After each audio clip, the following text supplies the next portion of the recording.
How do we start? Well, I think that, all eyes are on what Boris Johnson does next. I mean, it's all down to him. The fate of Theresa May really does hang and under what he chooses to do.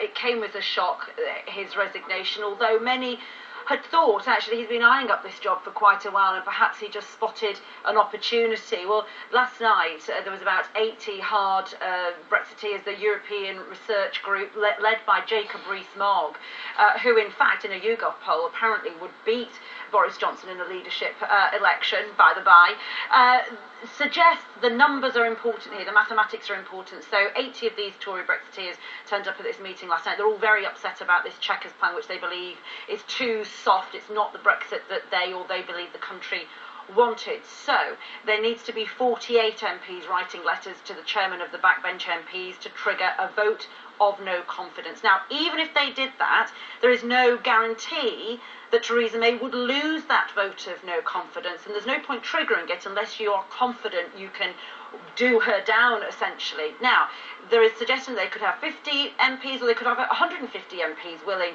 to vote against her, but that's a huge margin of error, particularly at this particularly sensitive time. So they have to have a plan, they have to have a candidate that they can rally around. Boris Johnson has been told he's got 2 weeks to kill off a soft Brexit. How does he do that? Certainly not from the backbenches. He does it by challenging, by telling his Tory colleagues that he is ready to go for the top job and to challenge her for it. Now, even if he did that, Theresa May, meanwhile, has to carry on doing her job. She has to talk to Labour and say to them, look, this is the softest Brexit you're going to get, the Chequers plan. You have to go with me. But they too will be eyeing opportunities here. Could we potentially be seeing a runoff in a general election between Jeremy Corbyn and Boris Johnson? It all depends on what Bojo does next. So yeah, I mean, Ranvir, in all the time you've been down there, at Downing Street, Westminster, have you ever known a more feverish kind of moment? Because I saw Robert Peston saying, we've never really had a time where so many senior members of a cabinet have all gone at the same time. There's, concerns there'll be more today, perhaps.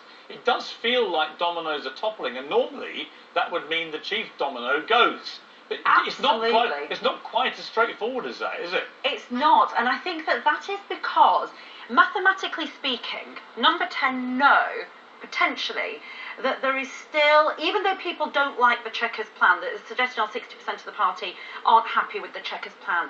But at this point, does anybody really want a general election or a leadership contest? Probably not. So that's why she has confidence to hang on, I think. Theresa May had already lost. Political to Ranvir Singh is at Downing Street. Ranvir, last night, Jacob Rees-Mogg gave Boris Johnson a ringing endorsement, saying he would make a brilliant Prime Minister. Should Theresa May be packing her bags?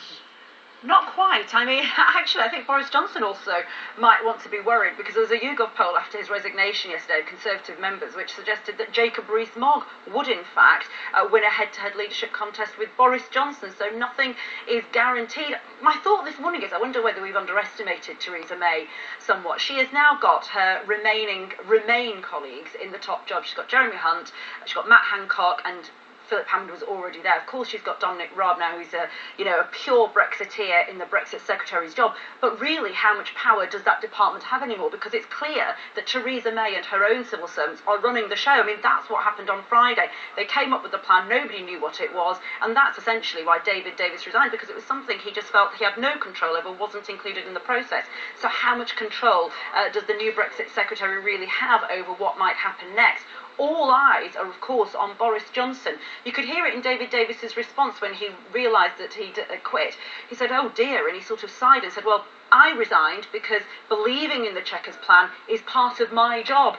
Leaving the question mark, why did Boris Johnson resign? We all know, don't we, that he has always wanted the top job, and he has eyed an opportunity that this may be his last chance to get his feet over the door of number 10. But that requires a vote of no confidence, that requires Theresa May losing that vote of no confidence, and then a leadership contest, which he would have to win, and then potentially a general election against Jeremy Corbyn.